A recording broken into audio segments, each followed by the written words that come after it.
What up, my ninjas? I'm Strident, and I am here with a little piece of information. So it would seem that 7 U.S. SEAL Team 6, quote unquote, or Navy SEALs, members have been charged with leaking classified information. They were working as consultants for EA on Medal of Honor Warfighter, and apparently they were given information about gear that was, special, specific gear to tactically specific gear to SEAL Team 6. But they were giving that to EA to make the game more realistic. And it's crazy how in this quest to make games more realistic, they just keep failing because the medium is not based on realism. It's a game. As long as there's a disconnect between you and the computer based on the controller, it's never going to be real. And still, we're still trying to make everything so fucking real. Well, here's realism for that ass, right? So, and it's also strange that the game I heard is not that great. The Medal of Honor that came out the year before, where you could play as the Taliban, that shit I heard was better. But at some point I'll play it. I don't know. I'm not big into these kind of this type of shooter. You know, I like tactical shooters where I can hug the wall and all that good stuff, like Rainbow Six and Ghost Recon, Future Soldier. But this, for some reason, it just never appealed to me. A bunch of dudes with big beards and we're tier 1 operators, and this is what they look like in real life. That's boring. It's real life. If I wanted to experience real life, I would have joined the service, any number of areas, and I had my opportunities.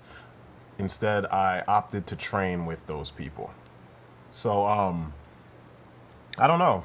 It's kind of funny to me that it's getting to this point, and I'm surprised it hadn't happened before now, because, we've had a lot of games that they were kind of priding themselves on how realistic they were. And you would think that off-duty, or not off-duty, but retired SEALs or retired, operators would give this information instead of active duty, Navy SEALs. That's just stupid.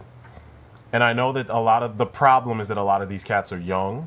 They play video games in their spare time, and now that the games are reflecting what they actually do, and they're getting closer to looking like what they do, and somewhat having some of the feeling and some of the visceralness of the job, some of it, they kind of are proud and they kind of want to, push their, get it as authentic as possible, and push what their job is out there so that the mass media can see it. But it's not a good idea. You're doing this for the betterment of your country and people, and I know there's a lot of crooked people in the in our government, tons. There's a lot of corruption, so it's not always for the betterment of your fellow man, but you're put in harm's way as a job.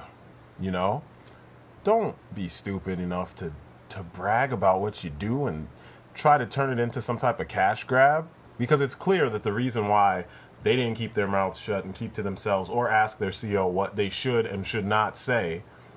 Shit, I don't even think they let their CO know that they were doing this to begin with. It was all on the DL, and that caused problems. I mean, this is supposed to be a tight-knit group, I mean, a lot of the SEALs I know, they told me they can't say shit about their work. And they have a response, a specific response for questions that pertain to the work they were doing in the field. They cannot answer that stuff. So to be giving it to EA must have been paying a shitload of money. And these days, I mean, I guess, times are hard. I mean, obviously, if you're in the military, it's paying a little bit better, and it's a regular check. And if you're being shot at, you get your hazard pay. Man, it's just weird to me. And the part that really gets me is that this game didn't get, like, the most awesome reviews. It kind of seemed like it just was more of the traditional, well, the now traditional hoorah BS, which sucks because, it should have been in line with Tom Clancy's type of, those type of games where, you're getting kind of close to the real thing, but these characters are given a little bit larger than life personalities, etc. And then the situation should kind of imitate what's going on, you know, the climate of the world today. I don't know, that's just me. But anyway, I thought you guys would like to know this. I got a kick out of hearing this because I was like, wow, seriously? I can't believe this shit already. But anyway, I'm Strident, and there's your little bit of information. Peace outside, people.